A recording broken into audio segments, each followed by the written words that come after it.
Бүтүрүүчүлөрдүн майрамдык кечелерди уюштуруусу жана жаратылышка эс алууга чыгуулары катуу көзөмөлгө алынып, рейддер уюштурулсун.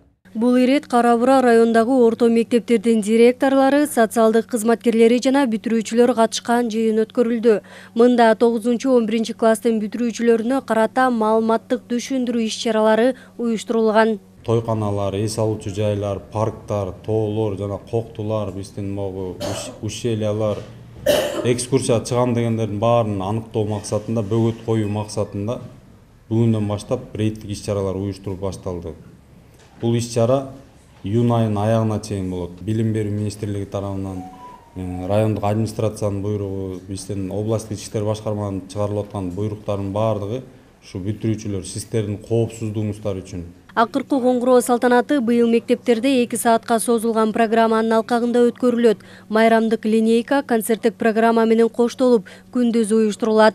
Ал эми бүтүрүү кечелерин өткөрүп, мектептен сырткары кандайдыр бир шаң шөкөт уюштурган мектеп администрациялары жазаланат. Буга байланыштуу мектеп жетекчилери да ашыкча чыгымдарга жол бербейт. Жалгыз эле мугалимдердин колунан келе бербей турган маселе. Буга деген коомчулук, ата-энелер, мектеп, окуучулар өздөрү жапатырмак чыккан учурда гана мына ушулар токтойт деп ойлойбуз. Анан бизге деген келишимге кол коюшуп алып, анан ушул келишимдерге да аткарылбай калган күндөр да болот да, айтпай бекинип чыгып кеткен күндөр да болот. Анан андай фактылар каттала элек биздин мектеп боюнча. Эгерде катталса, буга сөзсүз түрдө чара колдонуш керек. Жана административный чара, штраф деп атпайлыбы? Ошонун санын көбөйтүп койсо, ар бир ата-эненин жоопкерчилиги күчөтүлүп, кичине коркушат эле да. Окуучулар да аракет кылса болот. Окуучулардын эле аракети болсо, баары токтолот да.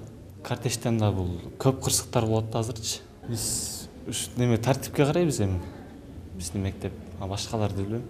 Окуучулардын коопсуздугу үчүн мындай оюн-зоокторго ата-энелер да жол бербеши керек. Эң ириде окуучулардын коопсуздук маселесин эске алуу зарыл экендигин район акими Бектур Сагынбаев билдирди. Эс алуу уюштурамын деп балдар түндө сүйлөшүп, ошонун натыйжасында бир бала кайтыш болгон. Жакшы билесиңер.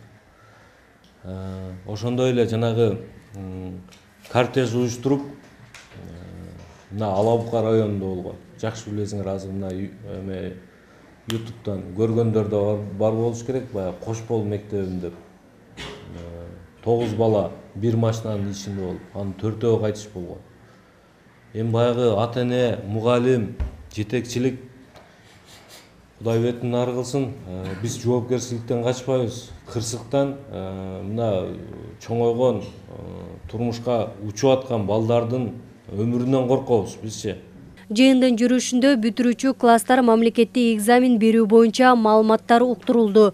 Буга байланыштуу окуучулар мамлекеттик экзамен берүүгө даярдыктарды күчөтүү зарыл.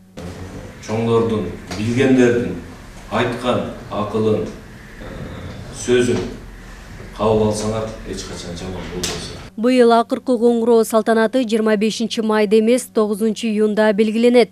Акыркы коңгуроо күнү шаардык жана райондук билим берүү бөлүмүнүн жана ички иштер органдарынын кызматкерлери нөөмөткө туруп, бүтүрүүчүлөрдүн коопсуздугу үчүн текшерүү иштерин жүргүзүшөт. Гүлжамал Багышбекова, Калмурат Мейманбеков, Ынтымак Мейманбеков, Кара-Бура району.